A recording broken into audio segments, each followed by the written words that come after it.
this year there is a great problem brewing because the MCQ pattern has been allotted for the board exams, both ICSE, ISC and CBSE. So we have to read our textbooks very thoroughly.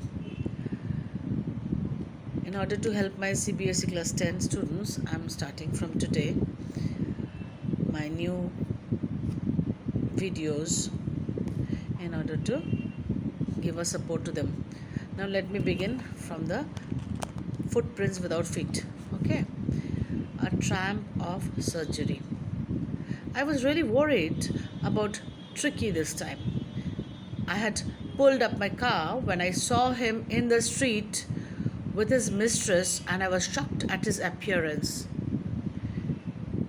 He had become hugely fat, like a bloated sausage with a leg at each corner. His eyes, bloodshot and rheumy, stared straight ahead, and his tongue lolled from his jaws. So here, the writer is the protagonist of the story. He says that he was really worried when he saw Tricky. We come to know a little later that Tricky is the name of a dog.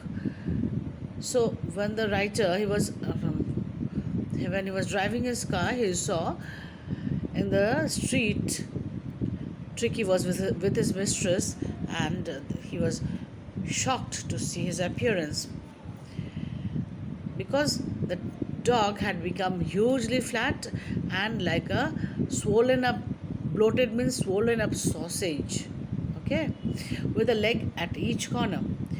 His eyes were bloodshot, that means it was red, and rheumy means it was fluffy, rather puffy, stared straight ahead, and his tongue lolled from it was just hanging from his jaws. Mrs. Pumphrey hastened to explain. Now we come to know that the mistress is, the name of the mistress is Mrs. Pumphrey. So she quickly began to explain. He was so listless, Mr. Harriet. He seemed to have no energy. I thought he must be suffering from malnutrition, so I have been giving him some little extras between meals to build him up. Some malt and cod liver oil and a bowl of Horlicks at night to make him sleep. Nothing much really. So as if she was self-explaining. She had a guilt feeling, it seems, because she began to explain it all by herself without the protagonist asking him anything about the dog. She began to explain it herself very fast. She said that he was listless. Listless means without energy. He seemed to have no energy, and Mrs. Pumphrey thought that he must be suffering from malnutrition, that is deficiency. Malnutrition means deficiency of nutrients. So she began to give him some extras between the meals. That means some extra food or nutrients between the meals, and in order to build his body up and give him energy. So she gave some malt, then cod liver oil and a bowl of Horlicks at night in order to make him sleep. And in accordance to her, it is not very much. So the protagonist asks her, and did you cut down on the sweet things as I told you? So now we come to know that he must be treating, or at least he is the he's a veterinary doctor, because it seems that he used to treat this Tricky, because he says that as I told you, that means he had told her earlier. And did you cut down on the sweet things as I told you? That means did you decrease the sweet things? Oh, I did for a bit, but he seemed to be so weak that I had to relent. That means I had to again respond, okay, and start again. So for a short period of time she did stop giving it, but afterwards she had to start again, once again, giving it to the sweets to him. He does love ice cream, cakes, and chocolates, so I can't bear to refuse him. So what happens when we love kids? We can't think of not giving them such certain foods or certain things which we know that they love so much, despite knowing the fact that it would cause them harm. So here, this lady also does the same with the dog. I looked down again at the little dog. There was the trouble. Tricky's only fault was greed. He had never been known to refuse food. He would tackle a meal at any hour of the day or night. So the doctor says, it seems he's a doctor, so we say that he looked down once again at the little dog, and he says that there was a trouble because he knew that the only fault with Tricky was his greed. He had never been known to refuse food. He never refused food. So much so that he would even tackle a meal. Meal means the main diet. Normally we take two meals a day. One in the morning, which we call morning, no, in the afternoon, which we call lunch, and the other at night, that is supper. Okay, so this Tricky, he would tackle a meal at any hour of the day or night. And I wondered about all the things Mrs. Pumphrey hadn't mentioned. So he knew that she didn't have said all that she had given him to eat. She had kept some secret from him because he would scold him or her otherwise. That's why. Are you giving him plenty of exercise? So the doctor asked Mrs. Pumphrey once again if she gave him some plenty of exercise because she gave him so much of food. To combat that food, that dog had to exercise. So he asked her again. Well, he has his little walks with me, as you can see, but Hawkin, the gardener, had been down with lumbago, so there has been no ring throwing lately. Okay. So the gardener, he was sick with his fluid or gas swollen, and so he couldn't walk. And he used to give exercise. That means he used to play with the dog, but now of late he couldn't because he wasn't okay himself. I tried to sound serious, so the doctor tried to sound serious. Now I really meant this. If you don't cut his food right now, down and give him more exercise, he's going to be really ill. You must harden your heart and keep him on a very strict diet. So the doctor says that he wanted to sound very serious, and he told Mrs. Pumphrey that he really meant that if she didn't cut his food right down and given him more exercise, then he would be really ill. He also advised her to be very strict, and soft-heartedness wouldn't do with him anymore. Mrs. Pumphrey wrung her hands. Wrung means just press one hand with the other this way. Wrung her hands means this way, just as we. Oh, I will, Doctor. Mr. Harriet, I'm sure you are right, but it is so difficult, so very difficult. She set off, head down along the road, as if determined to put the new regime into practice immediately. So Mrs. Pumphrey, she was a bit repentant, and so she said that she would try, and because the Mr. Harriet was right, and she realized that, but again she said that it was very difficult for her, so very difficult. Anyway, she set off. She began to walk again with her head down along the road, as if she was determined to put the new routine into practice. Regime means a routine into practice immediately.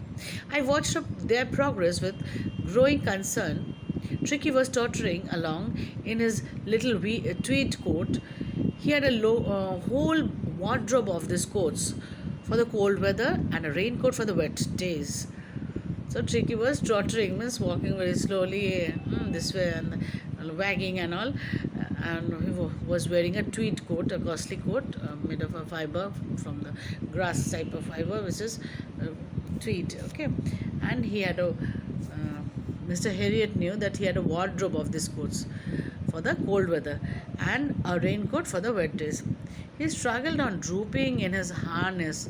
So he was harness means actually it's a weight, okay, that we impose on the animals. Here the weight of the body weight of Tricky was his harness, because he grew so heavy that he couldn't carry his weight. So he struggled on drooping. He couldn't walk straight. He was just drooping. That means he was bereft of all energy. Okay, I thought it wouldn't be long before I heard from Mrs. Pumphrey. So Mr. Harriet understood that very soon Mrs. Pumphrey would call on him. The expected call came within a few days. Mrs. Pumphrey was distraught. So Mrs. Pumphrey, when she was very upset, she called Mr. Harriet. Tricky would eat nothing, refused even his favorite dishes, and besides, he had bouts of vomiting. So the situation grew more serious, because Tricky, who was a foodie by habit, but now refused even his favorite dishes, and besides that, he had bouts of vomiting, has a tendency of vomiting every time. He spent all his time lying on a rug, panting. So he spent his time on a rug. Rug means, uh, it's a discarded cloth. Okay. So he used to sleep there, lie down there, and he panting means he took long breath. Didn't want to go for walks. Didn't want to do anything. The dog was so energetic once upon a time. He didn't even want to go for a walk, and he wanted to do nothing. I had made my plans in advance. So this is what Mr. Harriet, who is the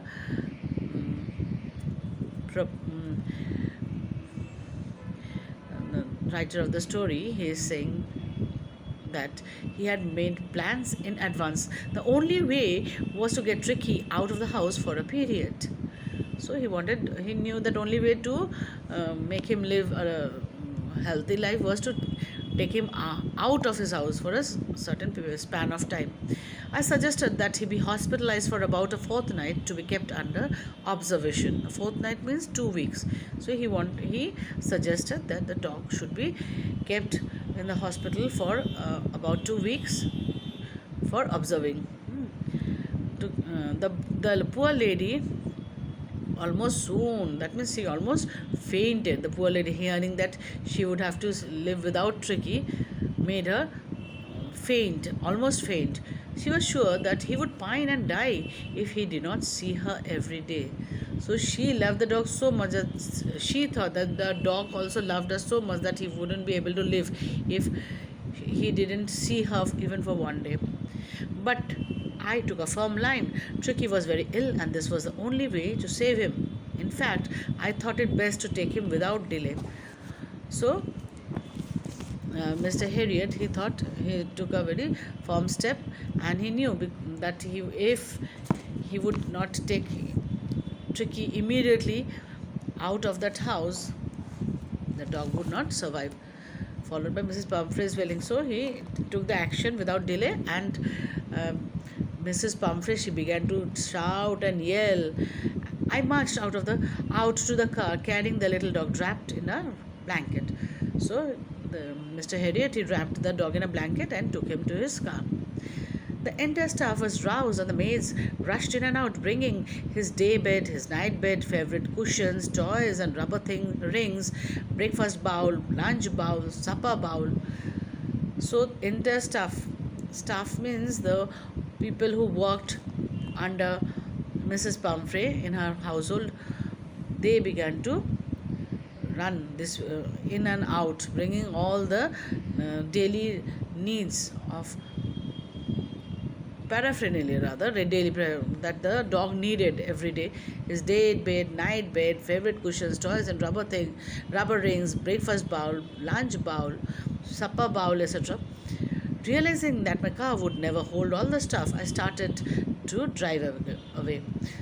So Mr. Harriet, after some time, realized that so many things wouldn't fit into his car, so he began to drive away.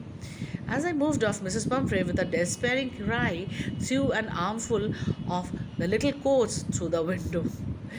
So as the car began to move, the Mrs. Pumphrey, she was very desperate and she was crying aloud, and threw an armful of those little coats, tweed coats and all, through the window. I looked in the mirror before I turned the corner of the drive.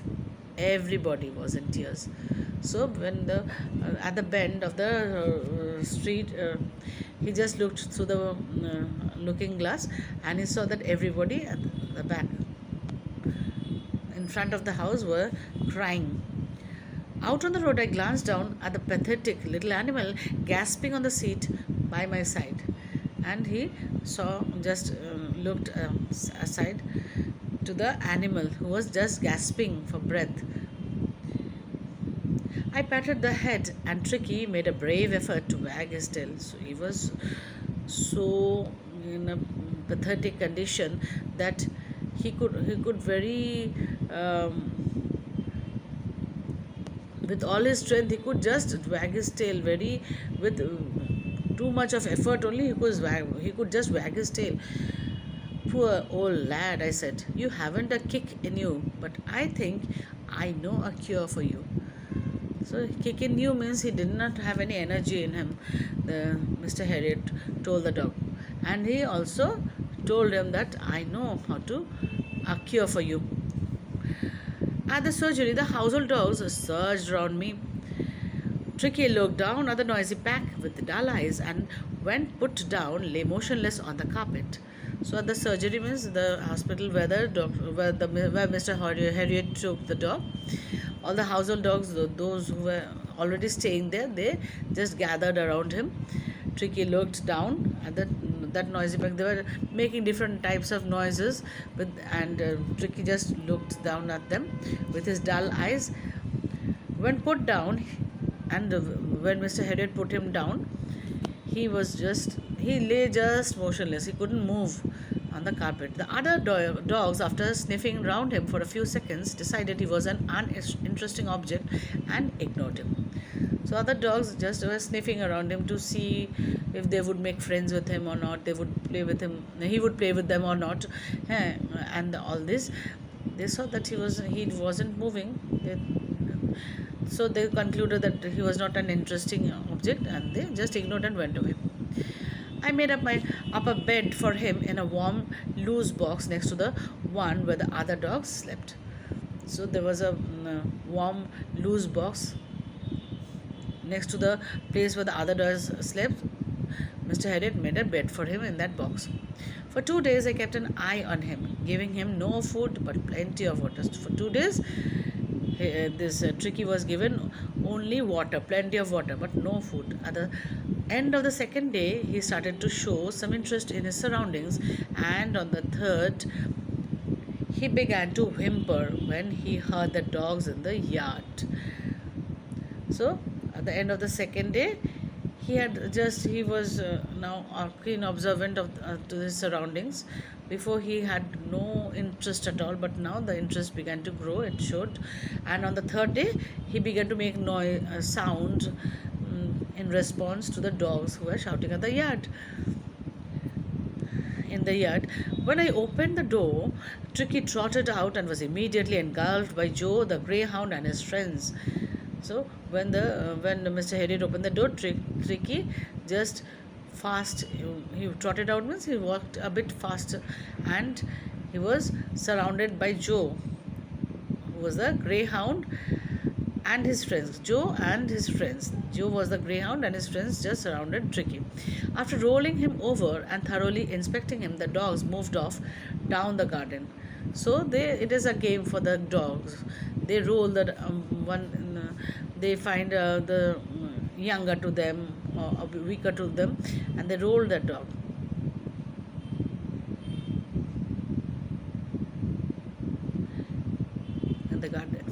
The dogs moved down the garden. Tricky followed them, slowly rolling slightly with his surplus. So he was rolling with his surplus fat.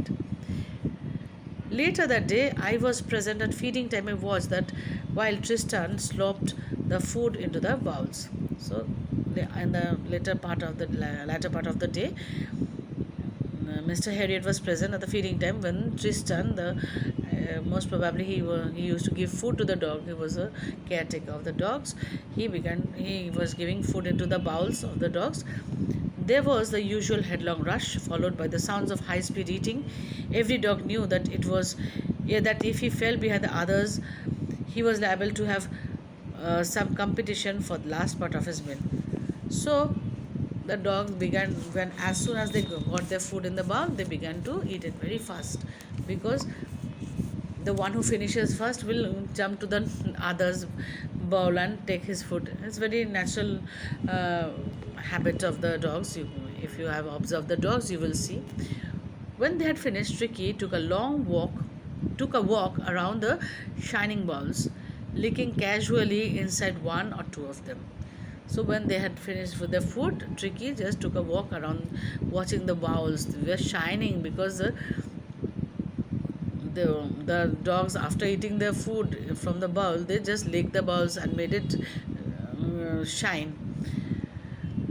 So Tricky licked those one or two bowls. Next day, an extra bowl was put for him, and I was pleased to see him jostling this way towards it. The next day, they placed an extra bowl for him and gave the food there. And Mr. Harriet was very pleased to see Tricky was rushing towards his bowl.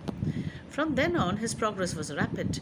He had no medicinal treatment of any kind, but all day he ran about with the dogs, joining in their friendly scrimmages. So from then on, he was improving. There was no medicine given to him, but he ran along with the other dogs and joined them in their games. Okay, he discovered the joys of being bowled over, tramped on, and squashed every few minutes. So whatever the other dogs did, he also did the same, and he enjoyed that. He became an accepted member of the gang, an unlikely, silky little object among the shaggy crew, fighting like a tiger for his share at meal times and hunting rats in the old hen house at night. So they accepted him as a member of the gang. The other dogs accepted him because he was in feature, he wasn't like them. They were shaggy, that means they're untidy, and all their hair was not like him. He was very shiny and little object, silky and shiny little object, but they were a bit what to say, barbaric types. But he joined them in the scrimmages. Whatever they did, he also joined them. He began like a tiger for his share. He used to fight like a tiger for his share in the meal times, and hunting the rats in the old hen house at night, just like the other dogs. He had never had such a time in his life because he was too much sheltered, no, in the household of Mrs. Pumphrey. So he didn't have this freedom and this type of life in his whole lifetime. So he enjoyed it. It was out of his routine life. That's why. All the while, Mrs. Pumphrey hovered anxiously in the background, ringing a dozen times a day for the latest bulletins. So all the while Tricky was improving himself in the hospital, Mrs. Pumphrey went on. She was very anxious, and she went on calling them over the phone to know about his latest what to say, improvement. I dodged the questions about whether his cushions were being turned regularly or his correct coat worn according to the weather. But I was able to tell her that the little fellow was out of danger and convalescing rapidly. That must say he was improving very rapidly, and Mr. Harriet was able to say that. But he just avoided the questions when she asked whether the cushions were being turned regularly or whether the correct coat was worn. according to the weather, he just avoided those questions, answering those questions. The word convalescing seemed to do something to Mrs. Pumphrey. She started to bring round fresh eggs, 2 dozen at a time, to build up Tricky's strength. So when we know that in our human society, what we do when we come to know that somebody is has just got a, recovered from a sickness, we try to give a nutritious diet in order that they regain their strength. So when hearing the word convalescing, this Mrs. Pumphrey, she began to bring fresh eggs for him, 2 dozen at a time, in order that it built Tricky's strength. For a happy period, my partners and I had 2 eggs each for breakfast. But when the bottles of wine began to arrive, the real possibilities of the situation began to dawn on the household. So after that came wine, bottles of wine for Tricky, and the real possibilities began to dawn on the household, that what is going to happen now. It was to enrich Tricky's blood. Actually, Mrs. Pumphrey wanted to enrich Tricky's blood, that he would regain his strength. Lunch became a ceremonial occasion with 2 glasses of wine before and several during the meal. So these people who were in the hospital or in the there taking care of the dogs, those people, they began to realize this time. They took 2 glasses of wine before meal, and after during the meal also they took wine. We could hardly believe it when the brandy came to put a final edge on Tricky's constitution. So at last, finally, brandy came to recover him from his ill health. For a few nights, the fine spirit was rolled around, inhaled, and reverently drunk, because it's a costly wine, and it's a medicated. It is a sort of medication. So, for a few nights, they just rolled it around, that brandy, among the members of the caretakers and all, and they inhaled it. They just took the scent of it, and they reverently, means with much respect, they drank it. There were days of deep content. They were so much satisfied and were happy with the food that they got for that dog. Starting well with an extra egg in the morning, improved and sustained by the midday wine, and finishing luxuriously around the fire with the brandy. So this was the routine of the people staying there. It was a temptation. So they began their day with the morning egg in the breakfast, extra egg in the breakfast. Then they improved and sustained by the midday wine at lunch, and they finished luxuriously around the fire with the brandy after supper. It was a temptation to keep Tricky on as a permanent guest, but I knew Mrs. Pumphrey was suffering, and after a fortnight felt compelled to phone and tell her that the little dog had recovered and was awaiting collection. So the total crew, they wanted to keep Tricky on a permanent basis as a guest, but this Mr. Harriet knew that Mrs. Pumphrey was suffering without Tricky, because she loved him so much. And so after a fortnight, as he had told her that he needed to be taken to the hospital for a fortnight, so after a fortnight, what he did, he himself telephoned her and to tell her that the dog had recovered and was awaiting for her to come and take him. Within minutes, about 30 feet of gleaming black metal drew up outside the surgery. So within minutes after he telephoned her, a car drew in outside the surgery.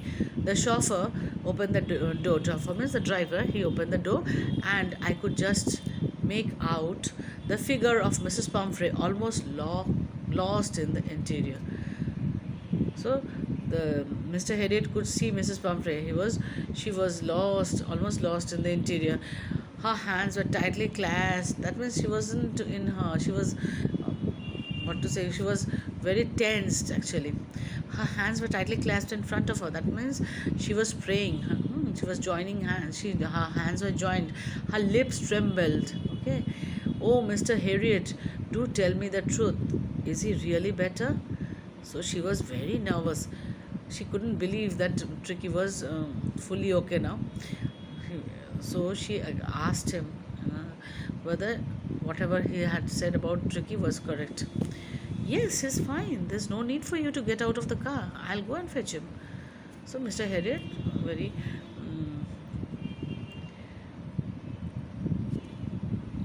courteously, he told her to remain in the car and he would fetch the dog. I walked through the house into the garden. A mass of dogs were hurtling round and round the lawn, and in their midst, ears flapping, tail waving, was the little golden figure of Tricky.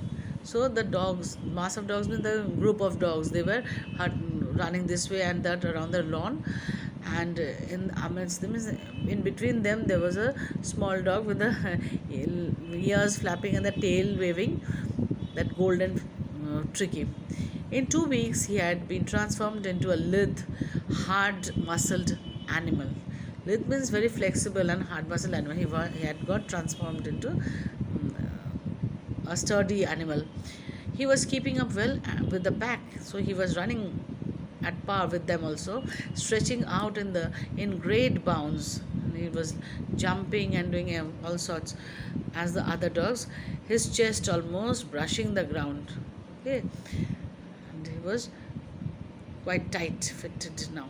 His muscle were quite full of strength now. I carried him back along the passage to the front of the house.